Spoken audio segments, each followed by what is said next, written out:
Alright, so my name is Emily. I'm doing this video solely because I just went through a surgery, and the recovery process taught me a lot about just what I have, cherishing what I have in my life, as far as my family, as far as the little things, breathing, walking, doing anything. So I want to start by talking about the condition I had and why I had to get surgery, just so you guys can have an idea. I had scoliosis, which means my spine was crooked, and it pushes on nerves, which gives me a lot of pain. So all my life, since I was born, I couldn't really do much for too long. I couldn't walk for too long. I couldn't sit for too long. I couldn't, I love to dance. So if I went out to dance the next day, I couldn't go to work. I couldn't do anything. So that's basically what it was like. So I got a surgery, which called spinal fusion, which was to straighten my spine so that it can stop pushing on my nerves and I won't have that pain anymore once I recover. So my recovery is the first thing I want to touch on. By the way, I just got the surgery June 13th, 2019, so I'm still currently recovering, but I'm a lot stronger, a lot better now than what I was. So the reason I want to touch on the recovery first week is just because that's the main reason I'm doing this video, because it was one of the most painful experiences in my life. I felt like I was going to give up. I felt like I couldn't keep going anymore. I woke up every 2 hours in pain, crying, but I had my mom there the whole time. So I just know how blessed I am right now, still being here after going through all that and feeling as strong as I feel. That's why I'm making this video, because I want to remind people that even though you're going through something so deep, something so painful, something where, I know that a lot of people have gone through things where they feel like they're down deep in the abyss and they can't come out. Regardless, they feel like they just can't come out. They want to stay there. So I didn't think that I was going to make it out of the surgery. And then I finally saw my doctor. After that week, it was it was 7 days going through that pain, barely got any sleep. I was on medicine, but it didn't do anything for me. So I finally got to see my doctor after that week, and it was a successful surgery. He showed me the x-ray. Everything came out perfect. My spine is straight now. And he told me that, I was doing really well. I was finally walking. I wasn't having as much pain. One thing that he told me to set as a goal was to walk for 30 minutes straight, and I didn't think that I was going to be able to do it because I couldn't even walk 2 steps. And then that 8th day, I actually did walk for 30 minutes straight, and that was like an amazing goal that I reached. Another thing that I couldn't do was turn over in bed. I felt like a baby again. I couldn't turn over to sleep on my side. I had to sleep straight up, face up for 7 days straight. I couldn't move. I couldn't do anything. And, I felt vulnerable. I felt weak. I felt like I couldn't do anything for myself. Like a baby. Like, I needed help to move my toe. So on that next week, on my 2nd week, I finally turned over. I was strong enough to turn over and sleep on my side for a whole night, and I was really comfortable finally. So that was just a big milestone that I reached. Those little things that we take for granted, being able to breathe, being able to walk, being able to do my hair, like I was doing my hair and I felt everything in my spine, moving my arms and sitting up straight, and it's just crazy. There's people who live like this every day, who struggle, who can't do these things for themselves, who can't walk, who can't breathe the air without a machine, who can't do these things. And it's frustrating to not be able to do these things. I would get upset because I felt like I was in the way. I had my mom there by my side 24 hours, right there holding my hand. She woke up with me every time I woke up crying. She was right there holding my hand, giving me my medicine, letting me know it's okay, rubbing my back. We take those things for granted. So who I am. All right. So the next topic is about family. But before I start on that topic, I just want to show you my star guest, Jadi.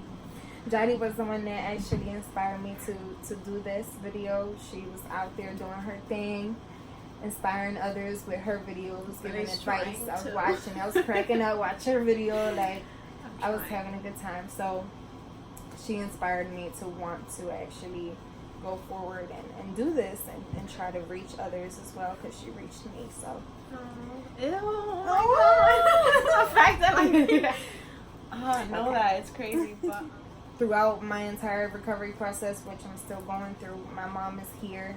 My grandmom came from DR to take care of me.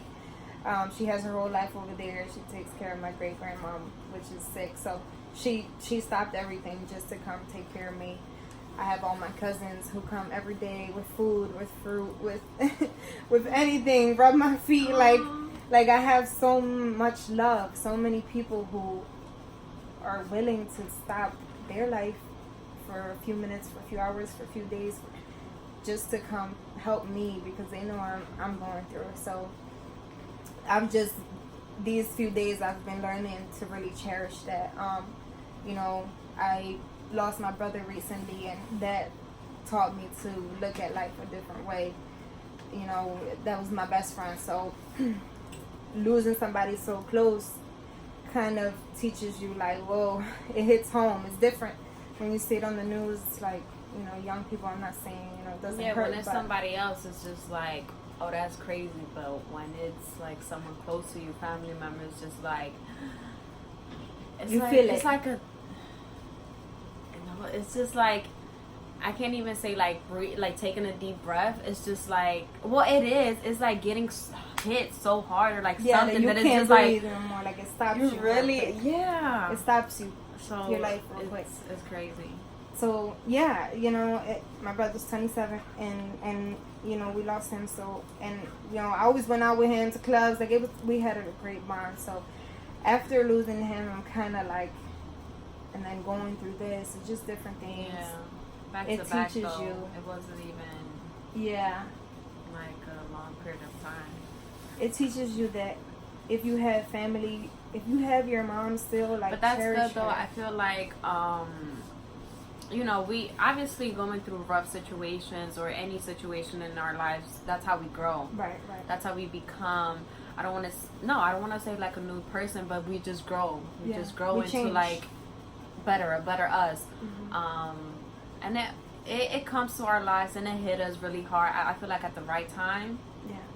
To realize in life and be awake to something, to certain things and everything. So yeah, definitely. So yeah, but it was about that, family wise, whatever. We're talking about family, and it's you don't see that, you don't realize that until something crazy or something goes down that it's just like, oh wow, these people are like really here for me. Right. And it's just like, or I would expect this person to be here for me, but really this person is here for me, and I would have never expected this person to be here for me. Exactly. And it just teaches you that you can never take anything for granted, basically. You can't take anyone or anything for granted. You know, you can walk, that's dope. Like, being everything's able to a walk, blessing. to Things talk. that we don't even notice is that it's not a blessing. It really, truly, and that moment that you don't have it, that's when you realize, like, oh, for real, I need it. It's a blessing. For real, like, wow. you know, like when I was telling you, like, I couldn't turn over in bed, like, simply that. Like, yo, like sleeping uncomfortable. Along with cherishing family and friends and everything that you have and your surrounding, really realizing that you are blessed, that God has blessed you. You are fortunate to have even, you know, un pan para comerte. You're fortunate to have that. Not everyone has that. So I want to go from that into talking about using that to help others. You know, if you're fortunate enough to know what it's like to go through something and rise from it, to grow from a certain situation, to get out of that and still be okay, you know, because a lot of people don't make it out of certain situations. You should use that I feel like you should use that to give others help, to give others advice. If you have siblings, like I said, don't take them for granted. Help them learn what it is that you just went through, so they won't have to go through that same pain, I guess. Exactly. So that's another thing I just wanted to say. Kind of use your pain or experience, anything. Or experience, any exactly. Situation. And turn it into growth for you and for others. So that's gonna lead me into saying that again, I have many different reasons why I do what I do in anything. But one of my reasons why I do my YouTube, and I'm not trying to be like these influencers nowadays, that all they do and all they're flashing is, you know, expensive stuff and name brand stuff and stuff like that. Like, no, like I'm really trying to like mind touch you, bro. Like, right. Like I'm really trying to talk about, when it comes to serious topics, because I do different things, like upload different things, but when it comes to different topics or a serious topic, or when I want to talk about myself and my experiences, is to, you know, share and let you know, like, this is what I've been through and this is how I overcame it, or this is what I think on this. You know, just trying to open up your mind a little bit more, because there's many people that are very close-minded, and we got to open up our minds. But also I've noticed that, well, again, sorry, one of my reasons was because my little cousins, like, when I was young, I'm first generation, so when I was young, I didn't really have like an older cousin to like look up to. I didn't have an older cousin to influence me to better decisions, or what did you to guide, like, oh, you went through this, so I'm gonna learn from that, and I'm not gonna, you know, make that decision, or I'm not gonna go through that, or, you know, you had to learn. All I had was my old heads, like, all I had was uncles, aunts, and they were, you know, older, my mom, my dad, my grandpa, like, and those are not really, it's not the same. It's not the same at all, because they have a different, they're kind of I'll say the word antique in here, certain things. I like that. I really like that. You know, they're antique, so true. they have a different perspective that they'll never kind of be able to shift their perspective into our generation. Yes. Because it's, besides our generation, the American life here is very different from Dominican Republic, and how they were raised and how we're being raised. Is a little taste of how they were raised, but then a little taste as well, like the American life. But also that I want to be, or like our generations or our age, be an influence to my younger cousins and those generations coming up. Of course. And trying to make, honestly, a true difference. And just not talking. Not just, you know, not everything is about, let's make this clothing brand and make money, new cars, and this. Like, you also have to be an example for the younger ones. The younger ones aren't going to, or at least an example to come up in something. Like, what are you inspired about? What you want to do in life? Like, you know, guide them to the right path instead of just anything, or just bad decisions. I don't know, just being a good influence at least. Yeah. So that's basically it. As far as that, use what you've gone through to flourish others. You know, like, don't keep it to yourself, because I feel like that's what experiences are. Experiences are seeds that you had to use to plant in someone else's life. Yeah. Also, that you think you're probably the only one, but you're not. So. Exactly. Lastly, and most importantly, the topic I want to go into is my main motivation, my main drive that gets me through everything, that got me through my brother's death, that got me through this surgery. And the main thing that has helped me cherish everything I have and my family and just my life, and take it day by day, and not really stress over small things anymore. You know, I don't my car is messed up, and I don't stress over it anymore, like, at all. Like, yeah, it's a lot of money, it's a car, like, I need it, but there's so many things that happen in this world daily, horrible things.